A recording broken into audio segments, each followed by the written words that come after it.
मेरा शुभ नाम शरीर का है शांतामणि। लौकिक नाम लीला है और अलौकिक नाम शांतामणि है। और प्यारे बाप दादा ने हमारा नाम सचली कोडी रखा। शुरू शुरू में तो हम स्कूल में जाती थी और मैट्रिक में गई थी तो हमारी लौकिक माँ अपने पियर घर जाती थी, क्योंकि उसकी जो 2 बहनें थी उसके पति गुजर गए थे तो वो बहुत दुखी थी। तो वो दोनों ही मिल कर के सत्संग करती थी। तो अचानक ही रास्ते में बाबा की युगल जसोता वो उसको मिली। तो आपस में रुआरियां किया तो कहाँ जाती है, तो उसने बताया कि मेरी दोनों बहनें जो है वो बहुत दुखी है, उसमें मन में शांति नहीं है, क्योंकि उसके पति गुजर गए हैं। तो हम मिल करके भगवान का नाम लेते हैं मन की शांति के लिए। तो उसने कहा कि हमारे घर आओ, हमारा लौकिक पति है, बाबा है, वो बहुत अच्छा ही गीता के ऊपर समझाते हैं। आप आएंगे, अनुभव करेंगी तो आपको बहुत शांति मिलेंगी। तो दूसरे दिन हमारी लौकिक माँ बाबा के घर गई तो बाबा गीता के ऊपर समझा रहे थे और आत्मा का ज्ञान दे रहे थे, क्योंकि आत्मा और शरीर दोनों ही अलग है। आत्मा का स्वधर्म है ही शांत, तो मन की शांति तो सहज ही अनुभव की, क्योंकि बाबा उसी समय ओम की भी धुनी करते थे। जिस ओम के धुनी में हमारी माँ को ये अनुभव हुआ कि बहुत ही मन की शांति आ गई। तो दूसरे दिन अपने ही बहनों को लेके गई, तो बहनों ने भी बाबा से ज्ञान सुना और उसको भी ये अनुभव हुआ, सचमुच आत्मा तो अमर अविनाशी है, शरीर तो विनाशी है। आत्मा एक पुराना शरीर छोड़ करके दूसरा लेती है, तो उसमें हमको रोने की दरकारी नहीं है। और मन के तो हम मालिक हैं, क्योंकि आत्मा और मन, बाबा ने कहा तुम कहती हो ये मेरा मन है, तो मन की मालिक आप है। चाहे तो उसको शांति में रखो, चाहे तो उसको आवाज में ले आओ। तो जब उसने समझा कि मन के मालिक हम हैं, तो उसी दिन से ही लेकर के वो बिल्कुल ही अपना शांति का अनुभव करने लगी।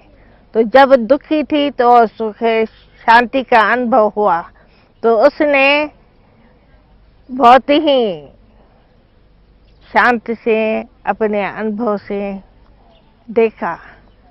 और मम्मा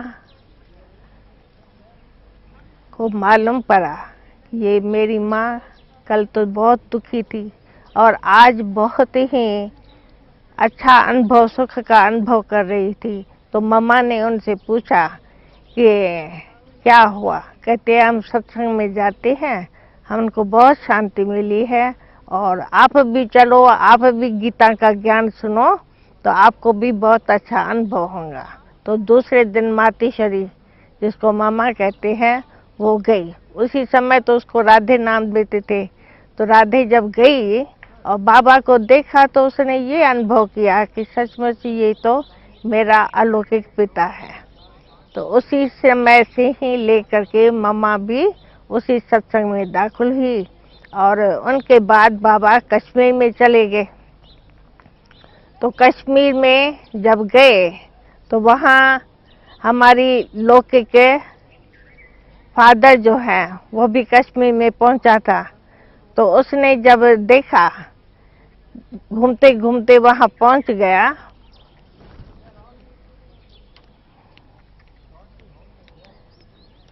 तो बाबा की लौकिक बेटी निर्मल शांता, जो उस समय पालू कहलाती थी, वो वहाँ पहुँच गई थी। तो वो कंपाउंड में घूम रही थी। तो हमारे फादर ने उनसे पूछा कि पहलगाम का रास्ता कहाँ जाता है। तो उसने कहा मुझे तो वो पता नहीं है पहलगाम का रास्ता कहाँ जाता है, परंतु परम धाम का मुझे मालूम है। तो उसने समझा कि परम धाम का भी कोई स्थान है, आश्रम है, वो भी देखने योग्य है। तो उसने एड्रेस मांगी। उसने कहा चलो अंदर बैठो कुटिया में, तो हम आपको एड्रेस दे दें। तो निर्मल शांता बाबा के पास गई और बाबा ने उसको अपना बताया कि एक सिंध का भाई आया है, वो मेरे से पूछा था कि पहलगाम का रास्ता कहाँ जाता है। मैंने उनको कहा कि वो तो मैं नहीं जानती हूँ, मैं परम धाम का रास्ता जानती हूँ। तो उसने एड्रेस मांगी, तो बाबा ने कहा कि बाबा आप चल करके उसको एड्रेस दे दो।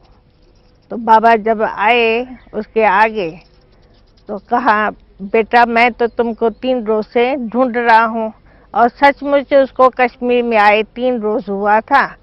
तो उसने कहा, एक तो बेटा कहने वाला कौन, और एक ये कहते हैं कि 3 रोज से ढूंढ रहा हूँ, मैं तो सचमुच यहाँ 3 रोज से हूँ, तो ये तो कोई शक्ति है, जानी जाननहार है।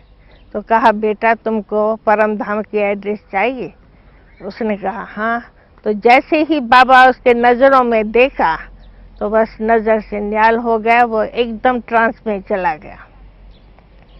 तो उसने सचमुच परम धाम का साक्षात्कार किया, और उसी नशे में वो 1 घंटा उसी अवस्था में रहा।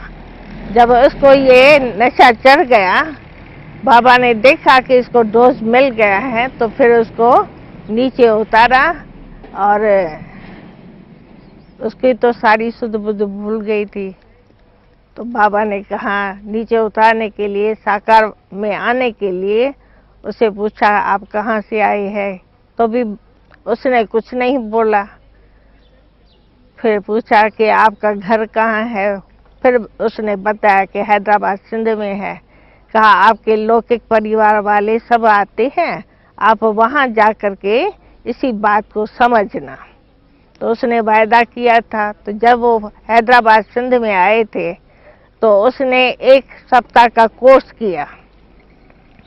उसमें भी उसने बस यही साक्षात्कार किया। उसने 33 करोड़ देवताओं का साक्षात्कार किया, वैकुंठ का साक्षात्कार किया, और विनाश का साक्षात्कार किया। उसको तो नारायणी नशा, ईश्वरी नशा चढ़ गया।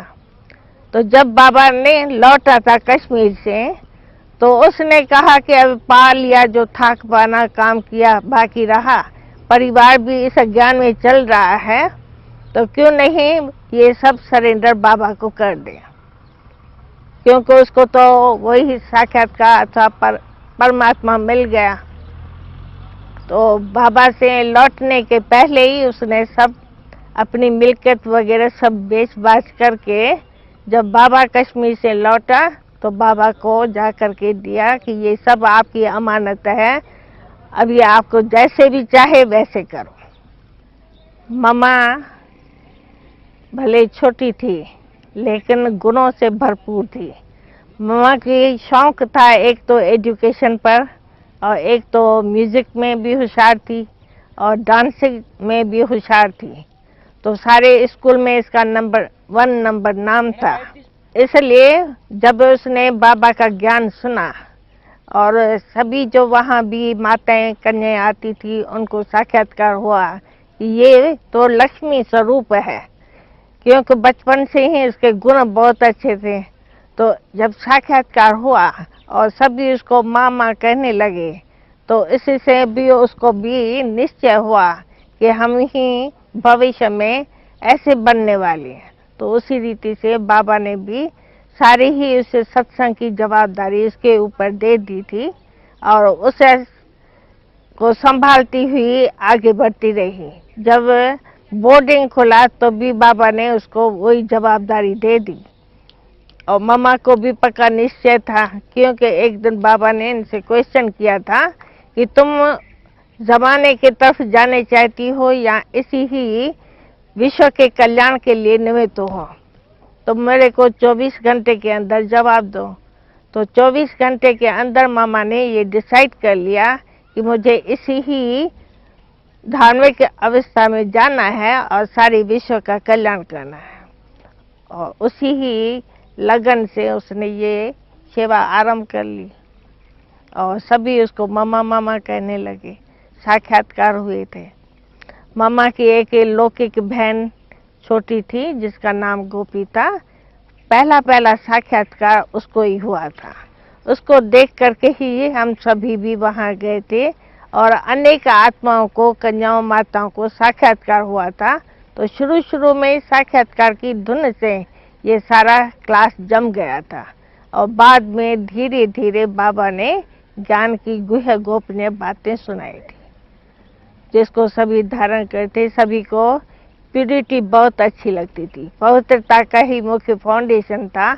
एक तो सभी को निश्चय हुआ और पवित्रता धारण करने से ही दैवी गुण सभी में आने लगे। तो सत्संग, खान पान की शुद्धि और पवित्रता सबको अच्छी लगी।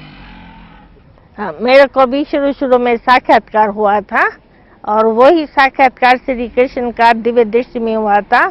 जब हम बाबा के सामने गए थे तो बाबा से ही मुझे वो साक्षात्कार हुआ और सरेंडर हो गया। सेवा में हम पहले लखनऊ में गए थे, फिर दिल्ली में आए थे, पटना गए थे, नेपाल काठमांडू गए थे, करनाल गए थे, ऐसे जगह जगह जाते रहे। वो तो बाबा को ही मालूम है कि मेरे बच्चे आज्ञाकारी है, वफादार है, फरमान बरदार है। इसलिए बाबा ने हमको खजाने का संभालने की ड्यूटी भी दी थी और ऑफिस का सारी ड्यूटी भी दी थी। अभी प्रेजेंट समय हम यज्ञ की सेवा में सभी जो सेवादारी भाई बहन आते हैं उनकी संभाल करते हैं। ये तो बाबा की स्थापना का कार्य है, और सूर्यवंशी चंद्रवंशी घराने की आत्माएं जो भी आएंगी तो वही अपना घराने स्थापना अर्थ जो निमित्त बनी हुई आत्मा है वो आती रहेंगी, वृद्धि होती रहेंगी। शुरू से ही बाबा कहा था कि इस झाड़ की वृद्धि तो होनी है।